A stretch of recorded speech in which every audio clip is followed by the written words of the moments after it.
So to do a bunch of damage, get that arc shot in there, get a tracer arrow going, make sure you have a power coatings in, and do a lot of combos, level 3 charge combos, to do a devastating amount of damage like this. Booyah! Hello you fine looking individuals, and welcome to another Poke Boogie video, where I'm going to show you the best ways to use the bow in Monster Hunter Wilds beta. But first, if you're into Monster Hunter, Nintendo games, RPGs, and other video game related things, go ahead and focus fire Hailstorm that like and subscribe button, and go ahead and put in the comment section what your favorite weapon is. Let's get into it. Okay, first things first, when you take out the weapon, you press the triangle button, or you can also take out the weapon pressing R2. You can shoot the bow by not having reticle, but it's not advised. When you have your weapon drawn, go ahead and hit L2, and then you get the reticle going. I personally don't like to use stick controls when aiming. I like to use gyro because it's a little more accurate. Set up gyro, go to the pause menu, go all the way to system and options. Go ahead and go to the third tab, which is camera, and then go to the fourth page. You'll see motion sensor function controls, and just go ahead and turn those on. I have right stick sensitivity at 18, then I have motion sensor sensitivity at 14 for both horizontal and vertical. This should allow you to do some dynamic aiming, because doing charging sidestep with stick controls is a little janky and a little bit cumbersome. But with motion sensitivity, you can keep that reticle nice and steady on the target. Pretty simple. So when you fire your bow, you'll notice that you have 3 combos. 1, 2, and 3 arrows. You can also do this by holding down the R2 button. You start off already at charge 1. You start at 1, 2, 3. 3 arrows. And what I love about the visual presentation is that you'll see a circle enclosing on the reticle itself, and that will indicate that there's a new charge. So right now I'm at charge 1 with no charge at all. So holding on R2, 2, 3. And you can even see the little dots on the outsides of the reticle. 3 shots. So as you can tell, it benefits the player by having as many arrows active as possible. And to keep 3 arrows constantly going, you want to do something called the charging sidestep. The charging sidestep can be activated by holding down the L2 button while having a weapon out, moving the left stick in a direction, and then pressing the X button. That will continue your charge. So if I do a charging sidestep without charging or attacking, it's going to remain at 1 arrow. But if I attack once, charge, and then to go again, it will be at level 2. It continues the charge you're currently on. So if I do 1, and then this is 2, if I do 1, 2, and then continue, 3, 3, 3, just over and over again, 3, 3, 3. So charging sidestep can be used to maintain mobility while getting that third charge going, but it does use a lot of stamina. It's probably advised to use charging sidestep after you reach the third charge, just so they can utilize more stamina, which means more damage. And when you feel like you're running out of stamina, you can end your combo by hitting the circle button up to 2 times. It's called the Powershot and Power Volley. The benefit of Powershot and Power Volley is that you do not need stamina to use those shots. But Power Volley does use a lot of time. A big window to get hit by the monster. And a little aside, circle alone can also be used as a quick shot and can be comboed into each other. Circle, circle, and then power volley. So a standard combo would be charge 1, charge 2, sidestep, 3, 3, 3 running out of stamina, circle, and then circle if needed. And then you can end it with Dragon Piercer.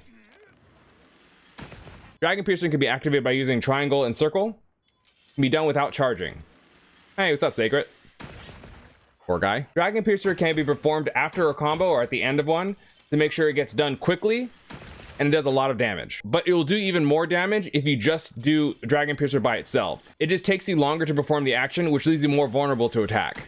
Another combo ender is known as 1000 Dragons, which can be performed by pressing the R2, triangle, and circle at the same time, as opposed to just triangle and circle, which is Dragon Piercer. 1000 Dragons is best done on monsters that are close, so that you can get every arrow of that spread shot. It's like a spread of arrows, and it's easier to hit all the arrows when you're closer to the monster, as opposed to when you're far away, where you can use Dragon Piercer. In Monster Hunter Wilds, the bow has 3 ranges: too close, too far or out of range, or just right. You can tell the ranges by the color of the reticle itself. As you see, when you're in good range to do max amount of damage, it's more of this orange golden hue. When you're too close, it's very thin and it's pale yellow, and even too far, it's also pale yellow. And if you go even further, it will say out of range, even though some attacks will still hit.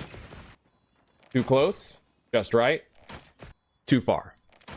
There's a new ability in Monster Hunter Wilds called the Flying Swallow Shot. It's performed by doing a charging sidestep and then pressing triangle. On charge 1, it does 3 arrows. On charge 2, it does 4 arrows. And on charge 3, it does 5 arrows. And in Monster Hunter Wilds, you can use a charging sidestep into an enemy attack to perform a Discerning Dodge. Not only does the Discerning Dodge negate damage, but it also brings you to the max charge level. And it'll increase your stamina. And it'll also help refill your trick shot gauge. Oh, I'm in front of the trick shot gauge. Transform, rotate 90 degrees. No, vertically. Darn it. It'll also refill your trick arrow gauge, which is probably the most important aspect of the bow in Monster Hunter Wilds. The trick arrow gauge is a blue bar that's sectioned off into 3 pieces. Each section will give you 8 coatings, but if you don't have a full gauge, it'll give you up to 8 coatings. The types of coatings you have are 2 in the demo. You can find them by holding down the L1 button and toggling through them by pressing the triangle or X button. So to optimize your damage, you want to put on those power coatings and attack as much as possible. You get 8 shots.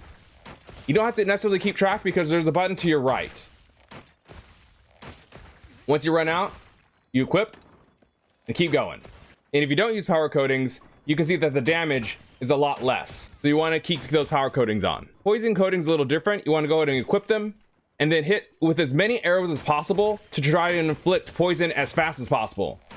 You can see poison being inflicted, which are like little poison bubbles that you can see. That's the poison effect. And if you used uncharged shots for your poison, it's gonna take a very long time to get the monster to be poisoned. You really want to get as many charged shots as possible that use a lot of arrows to inflict that poison damage. And the tracer arrow is one of the most important moves in your arsenal. You're gonna want to have this all times while using this bow. Tracer arrow can be formed by holding L2, R2, and then pressing the square button.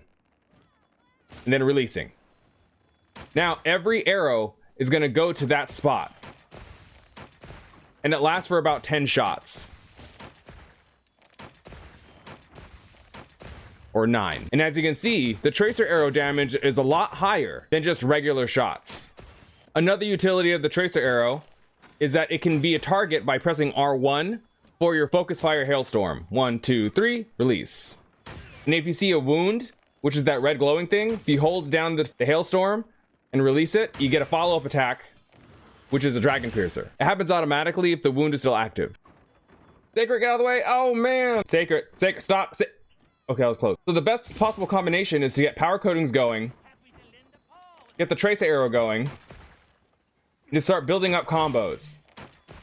Dodge as much as you can. Again, the things to remember: power coatings, tracer arrow going, and then just wail on as much damage as possible. You see a wound? Go ahead and release.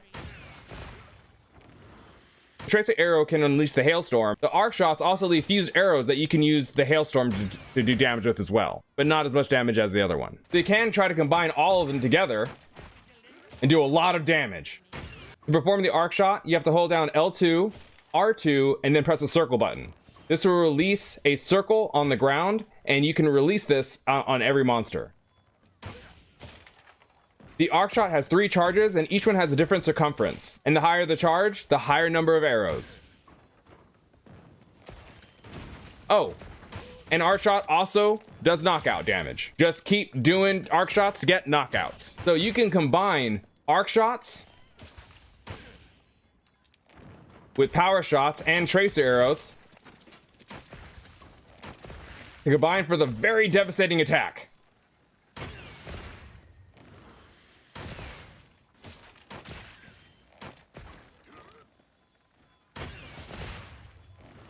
Booyah.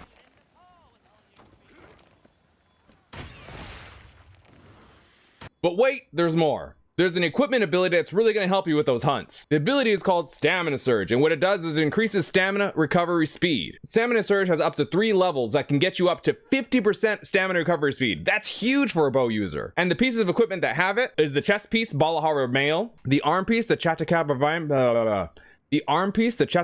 Vambraces, and a waist piece called Hope Coil, which I believe is the default waist. But what helps me out the most is knowing how to use my stamina and use my combos effectively in order to take out monsters as fast as possible. And you can find out just how to do that by clicking that video right there. Thanks for watching another Poogie Boogie video. Stay healthy, stay strong, Catch you next time.